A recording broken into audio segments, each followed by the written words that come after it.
அன்புள்ள தங்க தமிழன் யூடியூப் சேனல் உங்களை வரவேற்பது முருகவேல் திருமலை சுவாமி செங்குட்டுவன். நன்றி. இன்றைக்கு செல்ஃப் கான்ஃபிடென்ஸ் அதை பற்றி ஒரு சின்ன ஸ்பீச் உங்களுக்கு. அது என்னுடைய பர்சனல் லைஃப்பில் வந்த ஒரு ஸ்பீச். அது பொதுவாக ரிட்டையர்மெண்ட், ஆஃப்டர் ரிட்டையர்மெண்ட் அப்படின்னு சொன்னோன்னா அதுக்கு தனி லைஃப் இருக்குது. அந்த ரிட்டையர்மெண்ட் ஆனோன்னா ஒரு தனியாக ஒரு சேரில் பேப்பரை கொடுத்து உட்கார வச்சுருவாங்க. மார்க்கெட்டுக்கு போக சொல்லுவாங்க, குழந்தைகளை கொண்டு விட்டு வர சொல்லுவாங்க, சின்ன சின்ன வேலையெல்லாம் சொல்லுவாங்க. அது எவ்வளோ பெரிய வேலையிலேருந்து ரிட்டையர் ஆனாலும் this is the position. But என்னோடதில் after my retirement I was so enthusiastic and energetic, and I wanted to write IRDA examination, Insurance Regulatory Development Authority of India examination. So எனக்கு அது கோச் பண்ணவங்க ஒரு 2 நாள் தான் எனக்கு coach பண்ணாங்க. அதுக்கப்புறம் அது ஆன்லைன் டெஸ்ட்டு வந்துருச்சு. Result I scored only 40% of the just pass. அப்போ என்ன பண்ணாங்கன்னா எனக்கு ஒரு சர்டிஃபிகேட் கொடுத்தாங்க. நான் அந்த சர்டிஃபிகேட் வச்சுட்டு I have approached 3 or 4 insurance companies. யாருமே என்னை என்டர்டெயின் பண்ணல. ஸோ நான் மனம் தளரல. அப்போ நம்ம 2-3 நண்பர்கள் இருந்தாங்க. அவர்கிட்ட சொல்லி எனக்கு இன்சூரன்ஸ்லாம் வாங்கி கொடுங்க, I am interested in insurance அப்படின்னு சொன்னேன். உடனே அவங்க ரிலையன்ஸில் வாண்டட் இருக்கு போங்கன்னு சொன்னாங்க. So all along the way to Tiruppur I went to திருப்பூரில் ரிலையன்ஸ் ஆஃபீஸ்க்கு போனேன். போனோன்னே அவங்க really they are in need of hands. அவங்க போனோன்னே என்னை எடுத்தோன்னே they have appointed me as adviser, insurance adviser. அப்புறம் எனக்கு விசிட்டிங் கார்டு, அந்த போக்குவரத்து எல்லாமே கொடுத்துட்டாங்க. இந்த ஃபார்மாலிட்டிஸ் ஒரு 3 or 4 days ஆச்சு. அப்புறம் நான் உட்காந்து லைட்டாக பிளான் பண்ணேன் யாரெல்லாம் பார்க்கணுன்னு சொல்லி. திருப்பூர்லேயே எங்கிட்ட படித்த நிறைய பேர் திருப்பூரில் பெரிய பெரிய இண்டஸ்ட்ரீஸாக இருக்காங்க, பெரிய பெரிய மில் ஓனராக இருக்காங்க. சரி, அவங்களுக்கு அப்ரோச் பண்ணலான்னு சொல்லி ஃபஸ்ட்டு 2-3 பேர் டிக் பண்ணி ஒருத்தரை செலக்ட் பண்ணி அவருடைய நம்பரை வாங்கி அவர்கிட்ட பேசினோன்னே நான் செங்குட்டுவன் பேசுகிறேன்னு சொன்னோன்னே he was very happy. That gentleman, sir எங்கே சார் இருக்கீங்க, ரொம்ப நாள் ஆச்சு உங்களோட பேசின்னு. தம்பி, நான் திருப்பூரில் தான் இருக்கேன், நான் உன்னை பார்க்கணும் அப்படின்னேன். சார், என்னுடைய அட்ரஸ் உங்களுக்கு வாட்ஸ்அப்பில் அனுப்புகிறேன், you please come and meet me. இல்லை நீங்கள் எங்கேன்னு சொல்லுங்கள், நான் வரேன்னா. இல்லை தம்பி, நான் வரேன் அப்படின்னா. அப்புறம் நெக்ஸ்ட் டே அவன் அட்ரஸில் அவரை போய் பார்த்து பிரம்மாண்டமான பங்களா, சொல்ல முடியாத அளவுக்கு அதனுடைய எனார்மஸ் வளர்ச்சி அந்த பங்களா. அந்த கூர்க்கா அவனுடைய மிடுக்க பார்த்து எனக்கே கொஞ்சம் கலக்கமாக இருந்துச்சு. சொன்னேன் இந்த மாதிரி, இருங்க போய் கேட்டு வரேன்னு உள்ளே போயிட்டு போகும்போது நடந்து போனால் வரும்போது ஓடி வந்தான். சார், உங்களை கூப்பிட்றாங்க சார். போனேன்.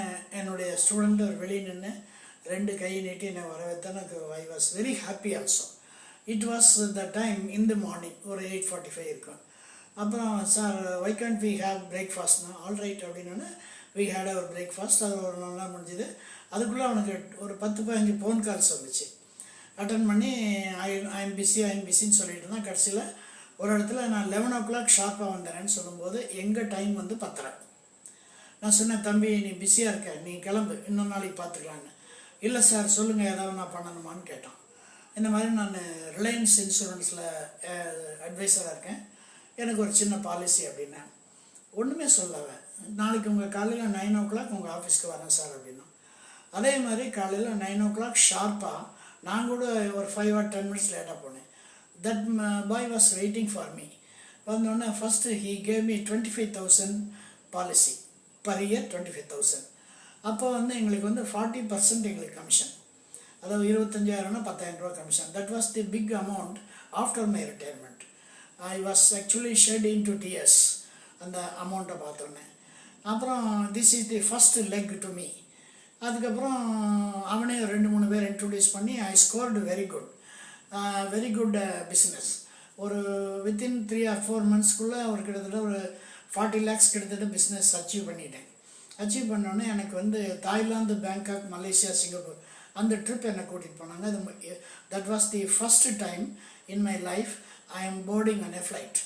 அப்புறம் அங்கே தங்க வச்சது, திருப்பி கொண்டு வந்தது எல்லாமே ஒரு கனவு மாதிரியே இருந்தது. அது முடிஞ்சது. அப்புறம் I have full confidence on my work.